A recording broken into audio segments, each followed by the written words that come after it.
عید الاضحیٰ پر قربانی مسلمانوں کا ایک اہم فریضہ ہے جو نہ صرف سنت ابراہیمی کی یاد تازہ کرتی ہے بلکہ اس ہر قربانی غریبیوں کو اپنے خوشیوں میں شامل کرنے کا سبق بھی دیتی ہے۔ اللہ تعالیٰ کو نہ تو قربانی کا گوشت پہنچتا ہے نہ تو اسے اس کی ضرورت ہے۔ وہ صرف اپنے مومن بندے سے یہ چاہتا ہے کہ وہ کتنا متقی اور تقویدار ہے اور ایک اہم الہی پر کتنا عمل پیرا ہے، اور اسی تقوی کی بنیاد پر قربانی کی سنت ادا کرنے کا حکم ہے۔ اللہ کے رسول باپ بیٹے حضرت ابراہیم علیہ السلام اور حضرت اسماعیل علیہ السلام کی عظیم قربانی کی یاد تازہ کرتی ہے۔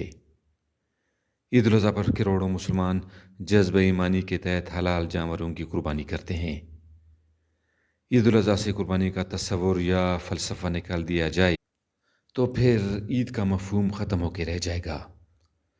مسلمانوں کو اللہ تعالیٰ کی طرف سے یہ خصوصی انعام عطا کیا گیا ہے کہ قربانی کا گوشت ان کے لیے حلال ہے اور اسے کھانے کی اجازت دی گئی ہے۔ عید قربانی صرف جانور ذبح کرنے کا حکم نہیں دیتی بلکہ یہ بھی حکم دیتی ہے کہ ہم اپنے اندر کے بے پناہ خواہشات کو بھی لگام دیں اور اپنے دل میں دوسروں کو بھی جگہ دے تاکہ ایک خوشگوار اور خوشحال معاشرے کی تشکیل ہو۔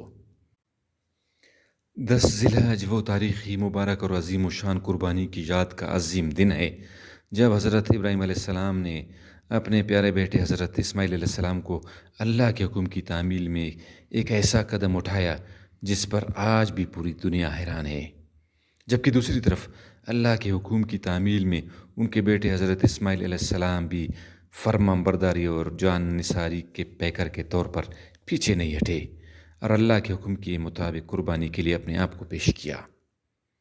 ان دونوں کی قربانی فرمان برداری کو اسی وقت رب تعالیٰ نے شرف قبولیت بخشا اور حضرت اسماعیل علیہ السلام کی جگہ دمبا بھیج دیا جسے اللہ کی رضا کے لیے ذبح کیا گیا۔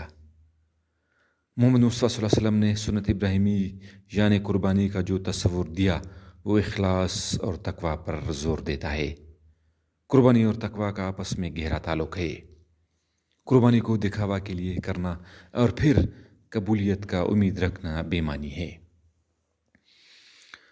جو اللہ کا حکم ہے اس کے مطابق قربانی کے جانور سے مساکین، غربا اور ضرورت مندوں کو گوشت تقسیم کرنی چاہیے، اور ساتھ ساتھ صدقہ کے طور پر اگر ان کو کچھ رقم دی جائے تو وہ ان تقسیم شدہ گوشت سے بھرپور فائدہ اٹھا سکتے ہیں۔ اس سال مہنگائی کی وجہ سے لوگ بہت پریشان ہیں، اس کے باوجود سنت ابراہیمی کی تکمیل کے لیے وہ اس مہنگائی کے باوجود بھی اپنے مالی طاقت کے مطابق جانور خریدنے کی کوشش کر رہے ہیں۔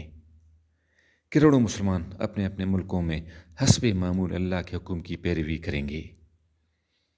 اللہ تعالیٰ ہماری قربانی کو اپنی بارگاہ میں قبول فرمائے اور امت مسلمہ کو تمام مشکل و پریشانیوں سے نجات دلائے، آمین۔